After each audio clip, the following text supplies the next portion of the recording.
There are billions of women passing through similar experiences all around the world, and for whatever reason, we often feel like we're alone. It's time to make a point of discussing these topics from a range of viewpoints. These conversations surpass age, race, location. They are relevant to women everywhere. Welcome to the She Word. Conversations that women rarely have, but really should.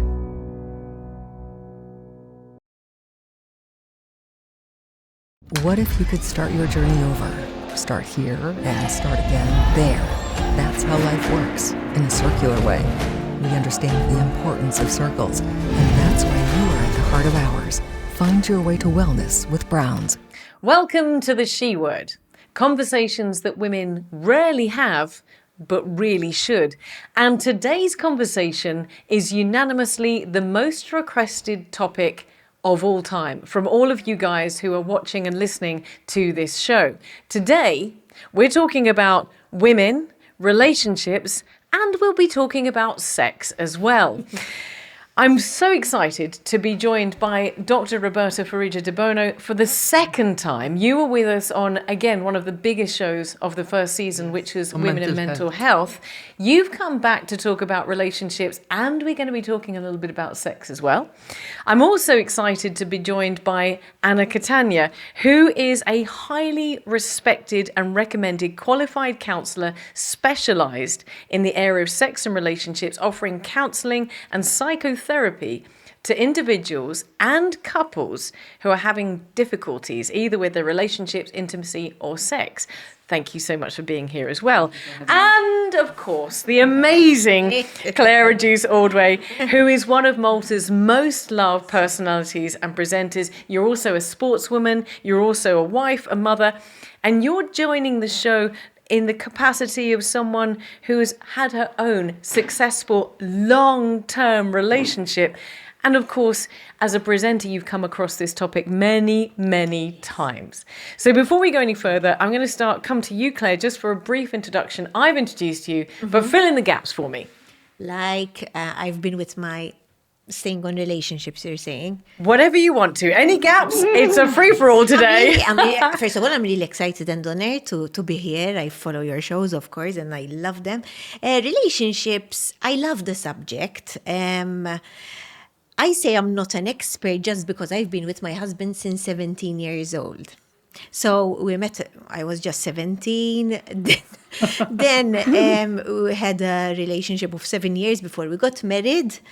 One time I was 19 and I told him, listen, we're too young. I took a break for a month and then I went back to him and I said, no.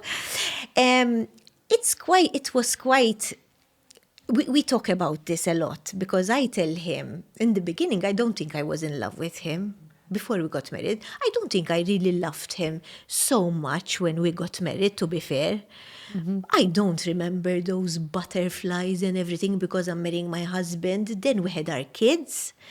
When our kids were small, I remember myself saying, no, I'm not staying with him because we used to fight a lot. And I put my kids first. And that was a huge mistake. But I was lucky enough that we stayed together. And now, thankfully, if I can say so, my kids have grown older and now I'm living my love story with him.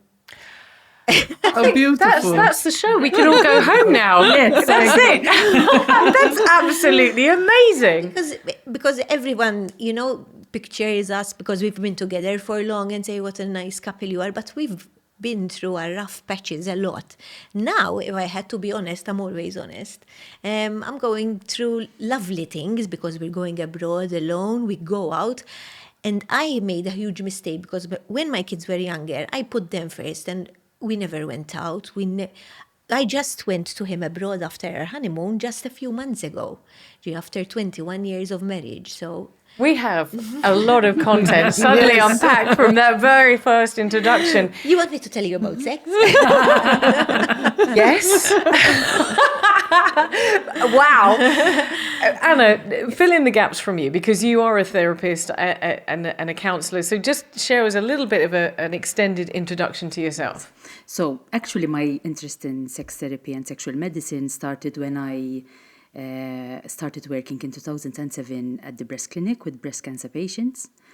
And I realized that when we diagnose a woman with breast cancer, we have a brilliant medical team. We remove the tumor. We have excellent medical care, excellent oncological care. But rarely we talk to the woman and her partner about what a huge change to the sexual self and to the sexual relationship breast cancer poses. So my interest in sex therapy and sexology and sexual medicine started from a place where I felt that we need to talk about sexual rehabilitation for cancer patients. And at that point in time, I just had my first degree in nursing. And then I did a master's in counseling and specialized in sexual medicine and sex therapy. So my interest in sexology was from the start, because I felt that we were doing a huge injustice to women by sending them home cured most of the time or in remission, but not talking about what a huge change to their body image. You see, another massive show there. I mean, we're going to have trouble trying to keep this show limited to an hour, Yes. but you came very, very highly recommended. Lots Thank of you. people said you need to speak to Anna Catania. So I'm really glad that you're here. Roberta, like I said, you've been on the show before, Yes. and I spoke to you because you also work in this area of relationships and healthy relationships and family life. So Yes. just a little brief introduction to yourself. So I'm a psychologist and a family therapist. So in my work, I work with couples. I think that over time, I learned how to work with couples because I am also in a good relationship. So I think in the first years of my practice, I mostly worked with individuals because I was not in a good relationship. And I think that also impacted a bit my work and my understanding of relationships. And then eventually I got into this relationship that I've been in for 10 years. And, learning to live in a good relationship supported me to think about what good relationships are all about. And that actually supported me to then venture into working with couples. And lately my practice is mainly with couples and families. So yes, I've learned a lot about that also through my own relationship. Well, what occurred to me is we've got some really happy stories around the table, but we've also got some background, and we've Yes. also got some areas you've all said that there are things to be tackled. So, as I mentioned as we started the show, this has been the most frequently requested topic. Yes. Everybody wants women to speak openly about relationships and sex and how it affects them. And it occurred to me when we sat down to talk about this, just the same as menopause and for a large portion of women, parenting, these are topics that affect every single one of us. Yes. But we don't come into this with a guidebook. I know there are guidebooks, and we'll come to that in a minute, but bearing in mind that this has been happening for millennia, people have been having relationships and sex since the time began. Mm-hmm. We don't have open conversations about it, and that's what we're doing today. So I want to run a couple of statistics past you, and then we're going to talk about some topics and delve into it. But first of all, what kind of relationships are we having in 2023? This apparently is an era of slow love, of marrying later and taking time to find a stability before settling down. Claire, that's an interesting story that you have, and we'll come to that in a minute. With 95% of those surveyed believing that a relationship is as much about personal growth and supporting their partner. Since 1964, the marriage rate in the EU has declined from 8% per 1,000 people in 1964, and now is 4.3% in 2019. At the same time, the divorce rate has more than doubled, increasing from 0.8% in 1964 to 1.8% in 2019. When asked how important sex is to relationships, The certified sex therapist Laurie Mintz says, what we seem to know is that basically when sex is going well, which means you're having it consistently and not having any major problems, then it accounts for only 15 to 20% of the relationship satisfaction, which to me is quite eye-opening. So I kind of want to start off by looking at what are common relationship trends in 2023, because when I was growing up, and the area that I was growing up in, it was the trend to meet your partner when you're between 18 and 20, you would date for exactly 2 years, you would get married after 1 year of engagement. This is what was acceptable. And so I got engaged at 20. I was late to get married. I got married at 24. I was divorced by 28. I was far ahead of everybody else in that. But I'm seeing that this is not the trend for this time. Anna, what is the trend at the moment? We talked about this slow love. Is that what this is all about? First of all, there has been a huge change in the scene of dating.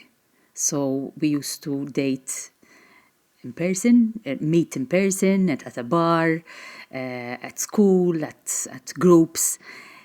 Dating is now primarily online. So you meet on Tinder, you meet on Grindr, if you're gay, and usually that's how. So that there is a huge change around how we date. I teach psychology of sexuality at university, and when we do the lecture on dating, and I ask 19 to 22-year-olds that are in front of me, most of them have met their partner on a dating app. Yes. Both for short-term relationships, for one-time dates, and for long-term relationships. So there's been a huge change in the way we date. Which obviously then translates into how we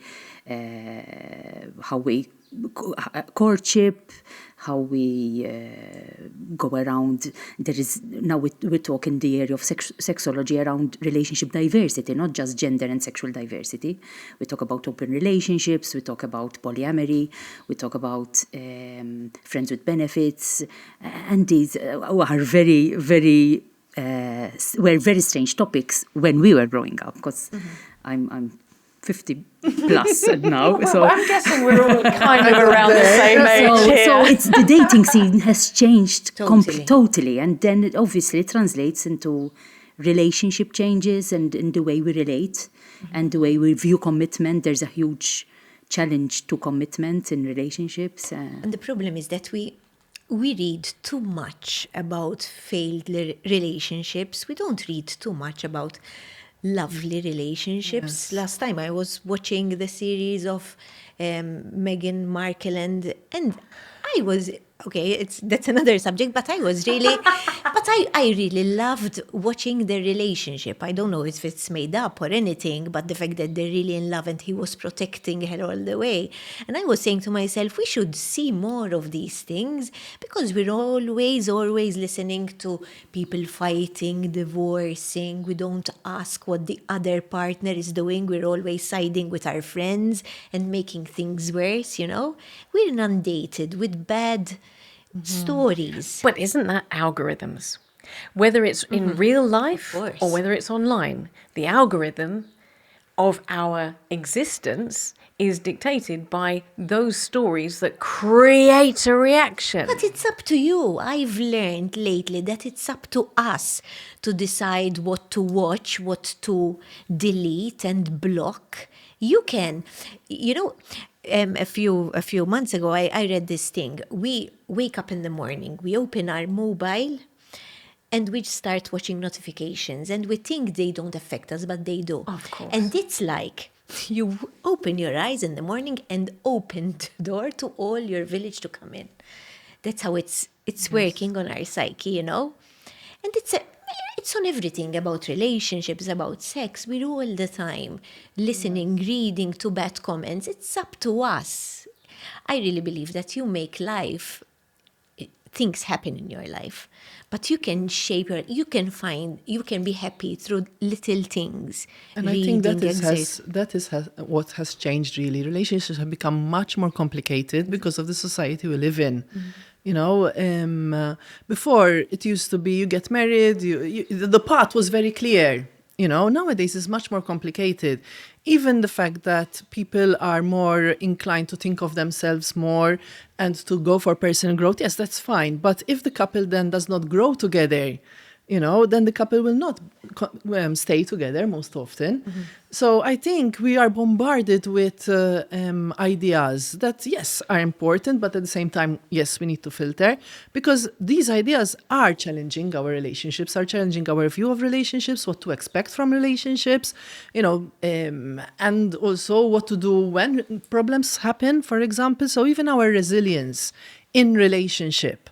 What about, we talk about individual relationship, but what about couple resilience and working through problems and finding the way to work through problems, and this is what you learn in your own family. So if you've seen your parents kind of sometimes argue, but then making up, then you have a model of how to do it. But sometimes either the parents never show their children how they fight or whether they're fighting. I'm not saying, a big, huge fight, but an argument, all couples argue. Sometimes you find young people telling you, but my parents never argued in their life. Yeah, probably they did, but they never showed them. So how can they learn how to manage an argument if you've never seen your parents argue? Or on the other hand, then they would learn that arguments mean that the relationship is over.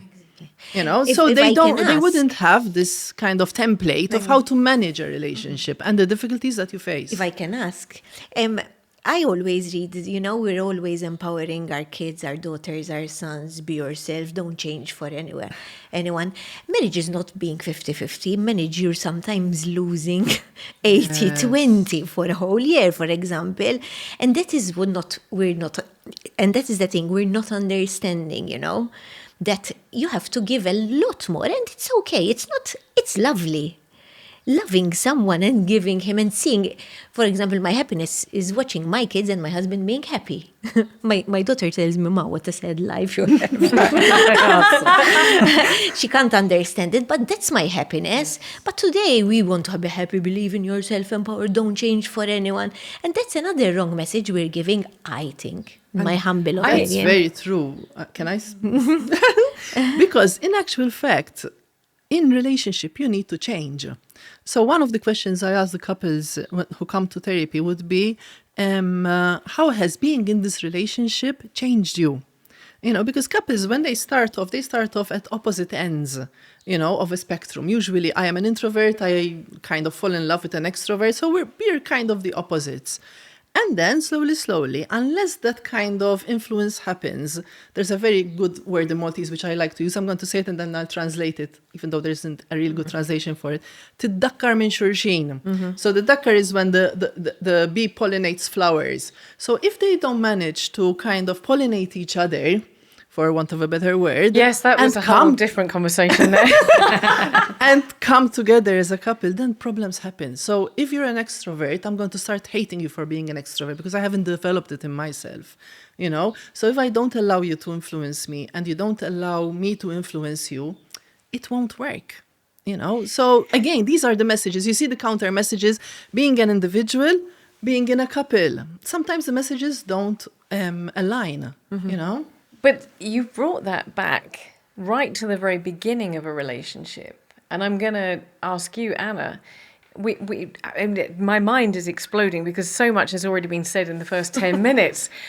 And we're going to come to the question of what makes a magic relationship work in a second. And I'm going to ask that to both of you ladies. But Anna, before we even get to the magic of that relationship, what should someone who's going out to find someone be looking for? Because surely that defines how successful your relationship is going to be. And I think that is where fundamentally a lot of us go wrong. I know that I went wrong in that regard for 45 years before I fixed what I was not working in myself. So before you even start a relationship, how do you define what you're looking for? Actually, it's very biological in the first couple of months. In fact, couples, when I have couples with sexual problems at my clinic, tell me, but sex was so good in the first 6 months to a year. What happened? Actually, the biological processes and the physiological processes that are happening inside of us, the sexual hormones, the androgens, the oxytocin, actually draw us to others, as Roberta well said, who are very different from us. We are also drawn to what feels like home. And this maybe Roberta can maybe open up on this a bit. We are drawn to what feels like home, so we are drawn to what feels like what we had in our home growing up. And home may not always be safe, but we are drawn to what feels like home. So if we come from secure, happy homes, we are drawn to people who are usually secure and happy. But if we are, if home was conflict-ridden, if home was abusive, we are sometimes drawn to. We're drawn to what's familiar. Because that is what is familiar. And when the initial chemical, physiological processes start wearing off, then the fireworks start and the very high conflict starts, because then obviously we start feeling the difficulties that we felt growing up. So that's exactly why I'm asking, because again, for me, you've defined exactly my process, and it wasn't until I was at the age of 45 that I realised I needed to look beyond what was familiar and look for what was right and what was good. Yes. And what felt good in my gut. But for a lot of people, and if I may say something to interject there, as women, we are socialized not to trust our gut. And when I work with women, I tell them, look inside yourself. You know deep down that this is not good for you. But we are socialized not to trust ourselves. And evolutionarily, we have been built with an inside mechanism that protects us. But sometimes we ignore it and say, oh no, I'm sure he will be better or she will be better because relationships. But if you've had to learn at a young age to override that gut feeling, yes, you have no benchmark. You have nothing to guide you into the right place to go. As I said, I relate very well to that experience. All of us. I do. I relate to that as well. Well, then let me come to you, Roberta, because we're talking about what's the magic formula? What makes a relationship a good relationship? You said yourself right at the very beginning that you didn't get into relationship counselling until you yourself were in the right relationship. So what led you to the right relationship? Because I have a feeling that Claire's story, whilst she's worked very hard, is not necessarily the norm, and probably our story is more normal for most. I think the experience of learning to believe in myself has led me to leave a difficult relationship and move into a good relationship. So this bit of trusting your gut is actually links to my understanding, but I loved it. It's a really good thing I'm going to use myself, because I think it is a bit about your self-esteem and believing more in yourself and knowing what you deserve. So I think all of us had that gut feeling, this is not going to work, but we thought, that things will change. And also being in my profession sometimes, unfortunately, you get to be very empathic as well, which doesn't help. But I think this is it. I think it's about learning to believe in yourself and to develop a good sense of who you are, what you will accept and what you don't accept. That is what will lead you then to be in a good relationship. I have so many people telling me, in therapy, how can I know when it's the right time to be in a relationship, or who would be a good person for me? And most often it's about doing this work. It's about going back and understanding the messages that people have had about themselves, what they accept and they don't accept, and then overriding protective systems that have developed earlier on to actually be able to say, no, this is not good for me. I will not accept that behavior, or, I want something different.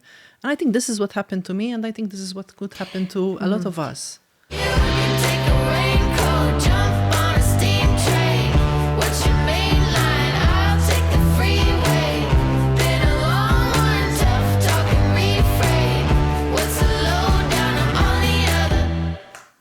So coming to you, Claire, because you must obviously know part of this formula of what works, and on the back of what Roberta was saying. I can't say I have a formula which works, because sometimes I think to myself that I was lucky as well. Sometimes now I say, because now we're really good friends and partners. We love the same things.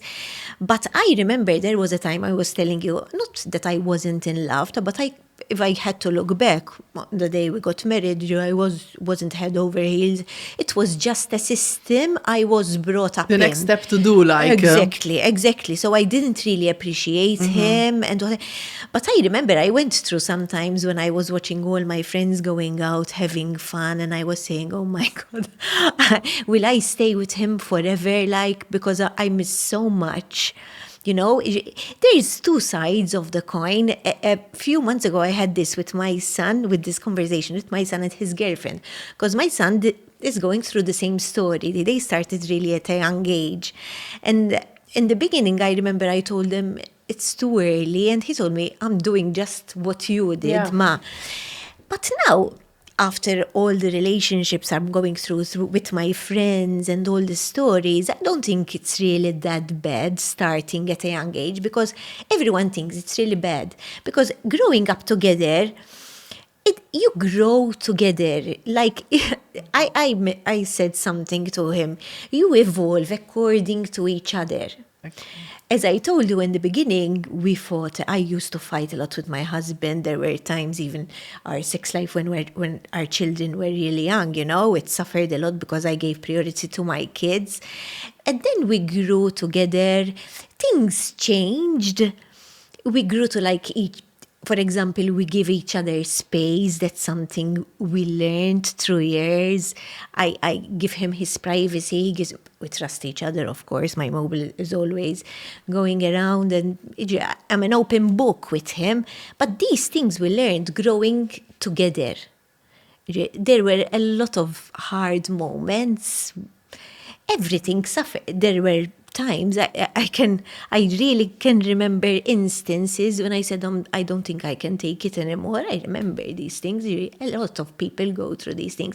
But learning to grow up and starting from a young age isn't that much of a bad thing nowadays. A lot of people tell you, no, go abroad first and work, study. You can do that with your partner. That's my message to young kids today. But Anna, Claire's is a success story. And if Claire can do it, why can't everybody do it? Because they don't. I think there is something else which is a problem. We don't know how to communicate. I follow Julie and John Gottman, who are huge in family therapy, and I was listening to a podcast recently that they had, and they said, if we teach our high school and secondary school kids how to communicate, we can change the face of relationships, because we in the way we communicate usually, while we're growing up, it's very defensive. Mm-hmm. So there's a blame game that we play then in our adult relationships. We don't own our feelings. When I have couples again with sexual problems, and they start, because I feel rejected all the time because you always say no to sex. I tell them, please slow down, and how does that make you feel when you are rejected? How does it make you feel? So owning the feeling and saying, I feel rejected when you say no to me every night when I ask for sex, is not putting the other person in defense. Because if I tell you, you reject me all the time, you don't like me anymore, what is the natural human thing to do? Pull up a wall and say, oh, no, I don't. I was tired. You didn't help me with the plates. I was, and try you defend in the yourself. morning until always, always asking so at night. Try in the morning or midday. So communication, even communication about this is really important. Yes. Why does it have to be at night? No, I think that must be a woman thing. We're all morning women, So communication is really important, and I think that's the difference between successful relationships and non-successful ones.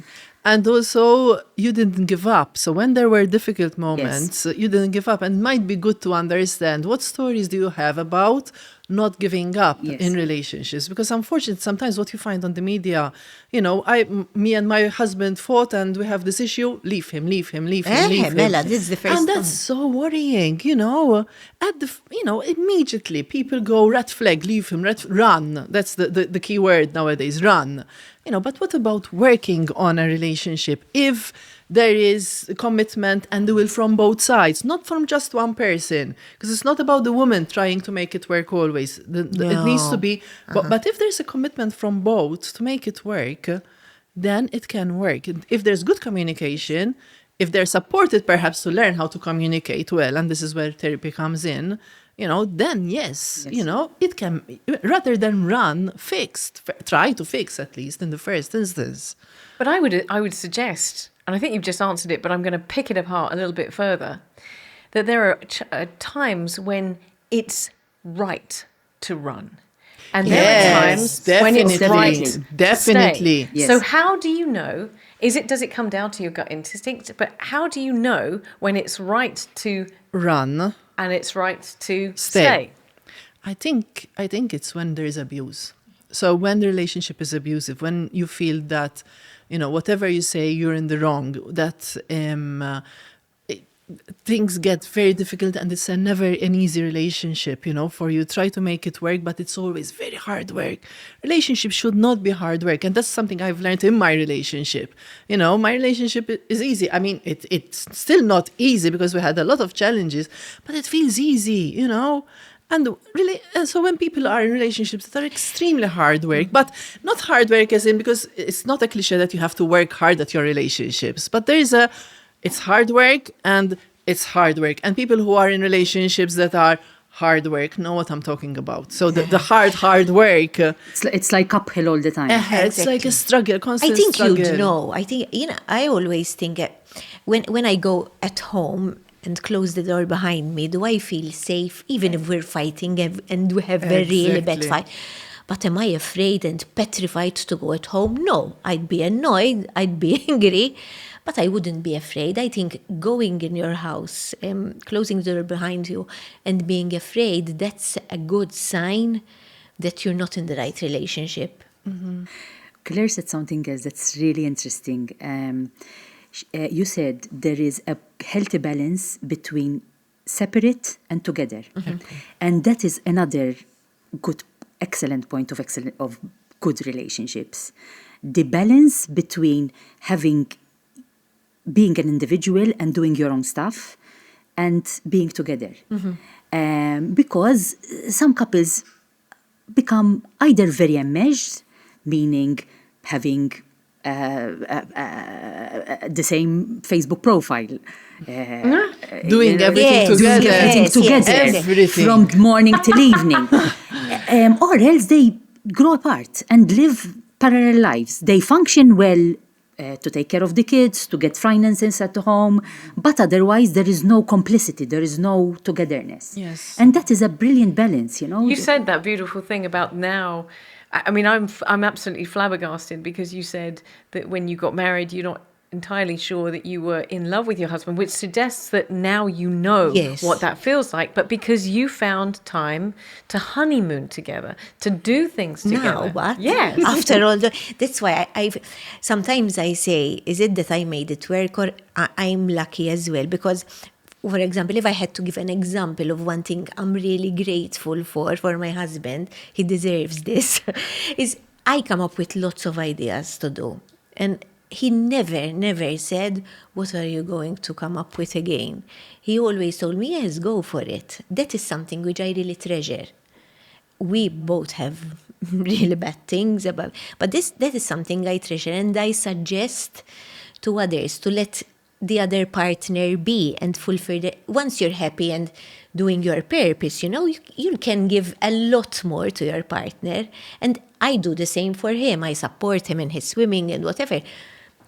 Again, I don't want to picture everything as being perfect, far from it, but thinking about it now, this is something I'm really grateful for. And I would suggest to my kids, let the other partner be. Yes. Mm-hmm. And be free and do it, and then he'll come back automatically, When something happens to me, which I'm very proud of, the first person I go to is him and tell him, listen, Rob, look what I managed, look this message, That is something amidst a lot of things which we fight about, we quarrel about, and challenges we have, of course, with our kids.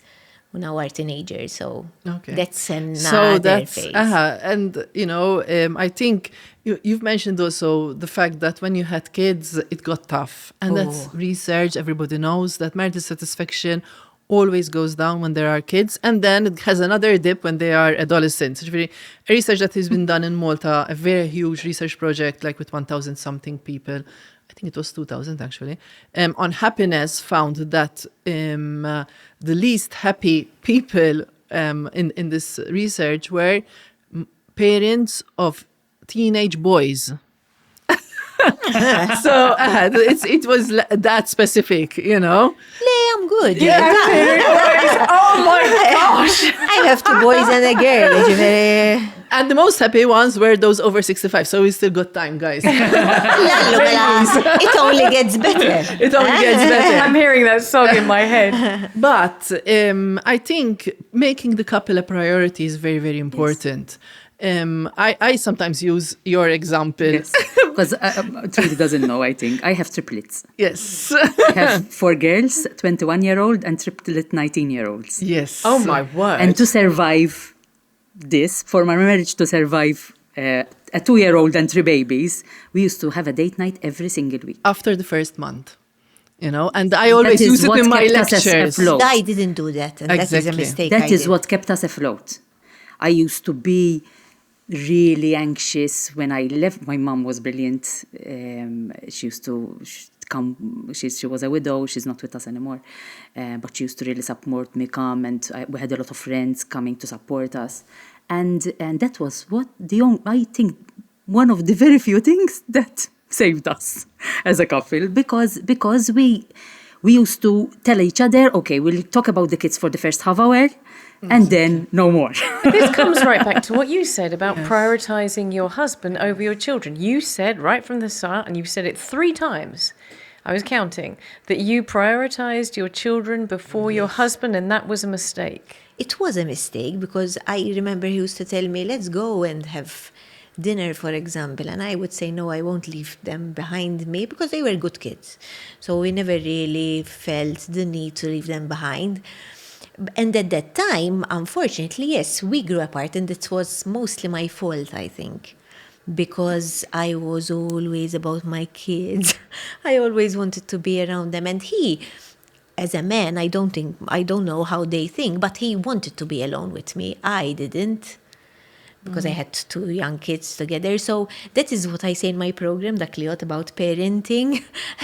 And I say, no, go with your husband, because it's really, really important. And now that we're doing it, I can say how my relationship would have been much better at that time if I went. And what I tell students, if they managed with 4 kids under the age of 2, anyone can do it. Exactly. I would say absolutely. No, we're going to move on to a little bit that we've all sort of danced around. Yes. Because very we talked interesting. about this 15 to 20% priority for having a good sexual relationship as well. Now, we've all just mentioned this, and it's something that really isn't very often spoken openly about without there being a bit of a snigger or a bit of embarrassment.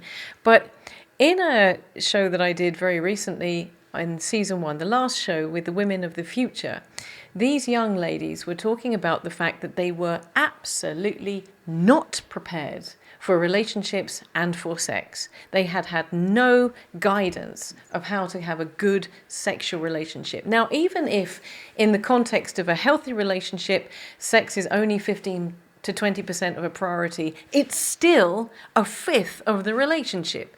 And if these young women are ill prepared and they have no idea. Can we compare percentages? Because There really and is a- truly men think totally different. there is a this huge was just study. for women. This was for women. This was for Exactly. women. There is a huge study around the orgasm gap between males and females. I'll explain the percentages. But before that, this is about female sexual pleasure, which has always throughout history been given so little importance. When Sorry, I feel like that needs a cheer. Thank you. Because even in research, I mean, when men had problems with erectile dysfunction, if you go on the database, the university database, and research male sexual dysfunction, you get over a million research studies. If you go on the same database and research female sexual dysfunction or female desire, the research investment is so much less. I mean, the Viagra and the PDE5 inhibitors, so I will not mention any for erectile dysfunction, are hugely available. You can buy them over the counter now. The female pink pill, as opposed to the blue pill, research has recently restarted on it because it was passed through the FDA after years of clinical trials, very available in few areas in the States, and it wasn't successful at all. So it starts from female sexual pleasure and the lack of importance we give to female sexual pleasure. For example, when we talk about the orgasm gap, this huge research that was done indicated that 95% of heterosexual men have orgasm every time they have sex, 88% of gay men have orgasm, 86% of lesbian women, and only 65% of heterosexual women have orgasm every time they have sex. Why? Because most of us don't know how female orgasm works. We don't know that clitoral stimulation is Much more important. The way route through. to female orgasm. When we have been socialized, and sexual education is all about penetrative sex and intercourse. So it really starts from the roots around sex education, around how we teach sex education in schools. We just focus on STIs, on The negative aspects. on them not getting pregnant, and Exactly. we do not talk about female sexual pleasure. So it This starts. is exactly what these young ladies were saying, Yes. and even Mariah was saying the first time that she came across a condom. No idea. No idea. I mean, these are fundamental messages that we should be sharing, because as grown women, I'm fairly sure that each one of us around the table have had our own adventures, whether you've been married or whether you've been in and out of relationships or whatever, or even if you've had 4 kids. You have your own journeys, and of course, post-pregnancy, Of course. having Birth, babies, yes. it all I'm quickly discovering from friends that all changes as well. So why are we not talking about this, and how do we? There's a lot of shame around and Yes. taboo around female orgasm and Yes. female and female Especially in our culture. sexuality. Yes. Especially in our culture because of the religious aspect as Yes. well. So I think that is it. And people and couples don't talk about sex. Like very few couples actually talk to each other about what they like during sex. For example, the woman would tell her husband or her partner, I need this to orgasm. Possibly they wouldn't even masturbate, so they wouldn't even know how to orgasm. That's the first thing that you should learn. Yes. How you orgasm, what turns you on. And then, then you could tell your partner, listen, this is what I need for a good sexual encounter. But there's so much inhibition,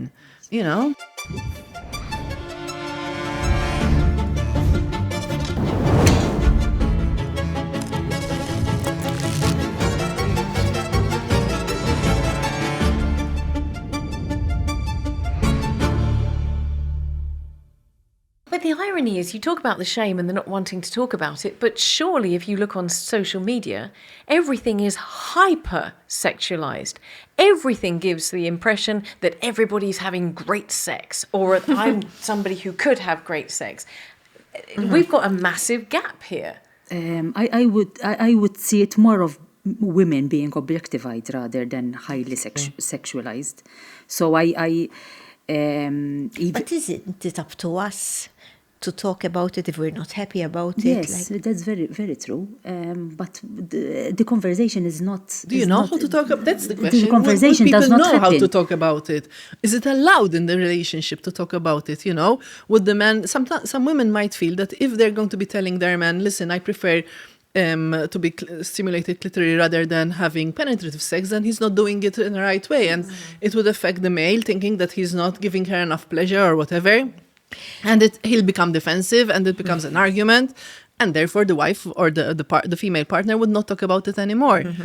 So it's so complex. And it's all up to us, I think, to ask and to turn shift. And it's in all aspects of life. If I'm not happy about something, I have to act about it. I remember when I was getting married, I was just 24. And, they tell you, so now once you get married, you'll get big, you'll cut your hair, your sex life will go... If you're with a partner... But I just got married. Have I got this to look forward to?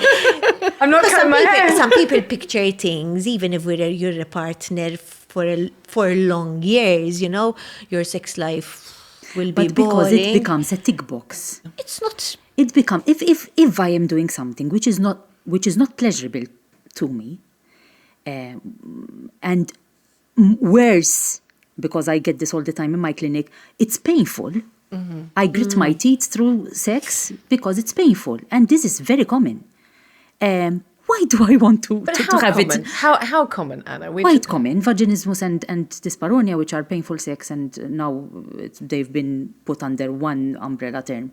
But basically, it's painful sex, and not being able to have sex or having resistance to penetrative sex is pretty common.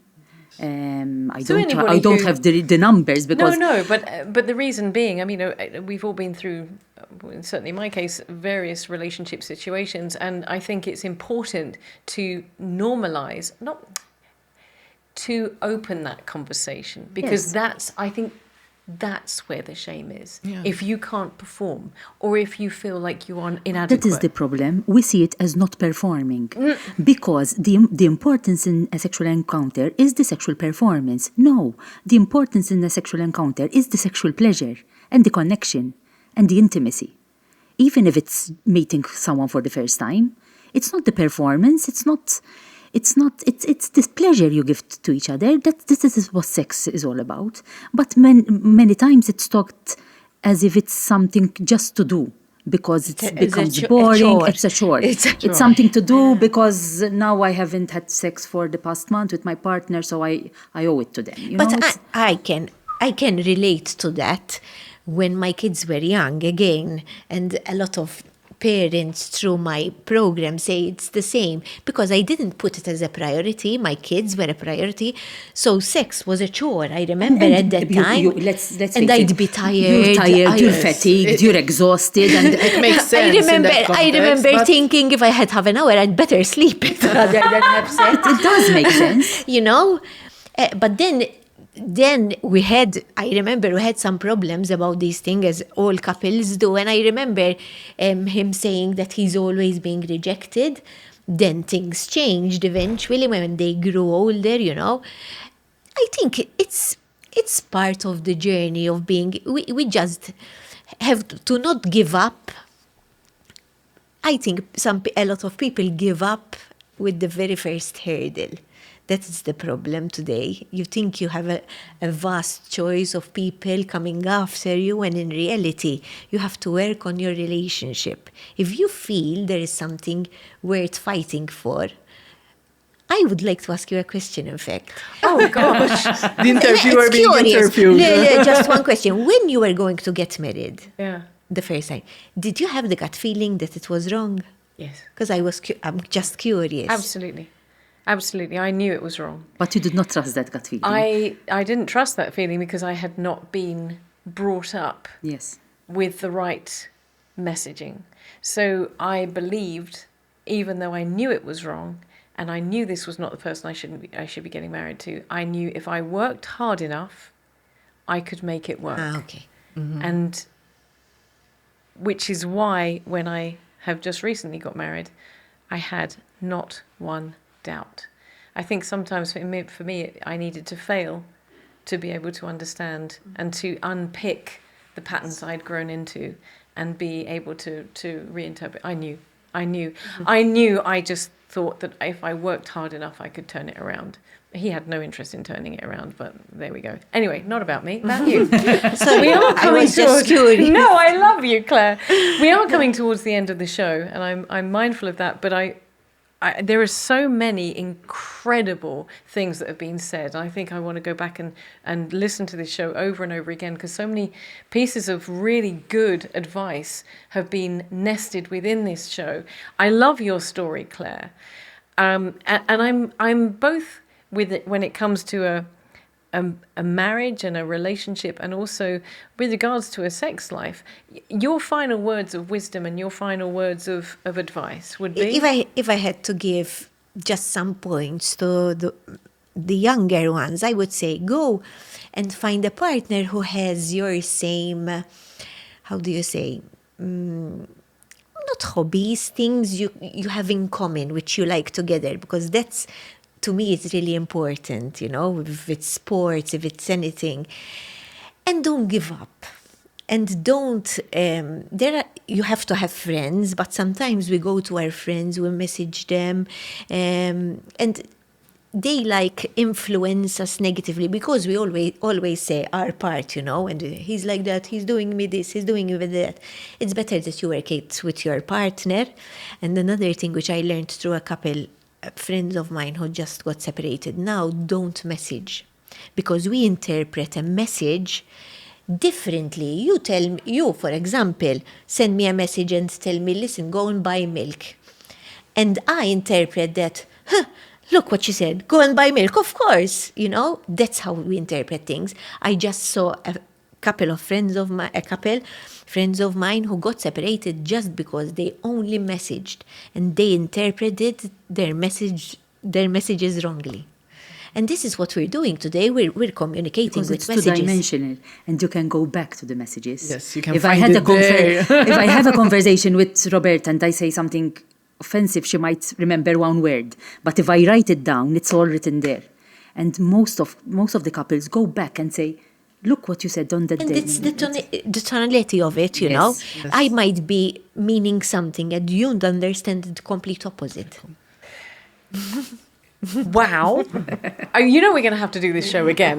You know we're going to have to do this show again because this is such a massive topic. But to kind of round things off for this show, Anna, some advice, both relationship and sex. I would say sex should be about pleasure, not about pain. It should be about connection. It should be about intimacy. It should be about fun.